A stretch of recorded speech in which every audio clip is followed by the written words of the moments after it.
Actually last ಬೆಂಚಲ್ಲಿ ಕೂರಬೇಕು ಅಂತ ಮನಸ್ಸಿರ್ತಿತ್ತು, ಗಲಾಟೆ ಜಾಸ್ತಿ ಮಾಡ್ತಿದ್ವಿ ಅಂತ ಟೀಚರ್ಗಳು ಮುಂದೆ ಕರ್ಕೊಂಬಂದು ಕೂರಿಸೋದು.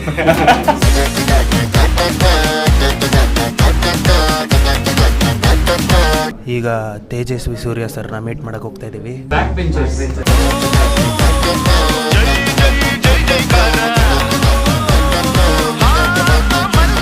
ನಾವು ಯಾವ ಫ್ರೆಂಡ್ ಸರ್ಕಲ್ ಅಲ್ಲಿ ಸಕ್ಕತ್ತಾಗಿ ಯಾರೆಲ್ಲ ಓದಿದ್ರು ಅವರೆಲ್ಲರೂ ಇಂಜಿನಿಯರ್ಸ್ ಆಗಿ ಅಮೆರಿಕಾಗೆ ಹೊಟ್ಟೋಗಿದ್ದಾರೆ. ವಾಪಸ್ ಈಗ ಭಾರತದಲ್ಲಿ ಉಳ್ಕೊಂಡಿರೋರೆಲ್ಲ ಬ್ಯಾಕ್ ಬೆಂಚರ್ಸ್.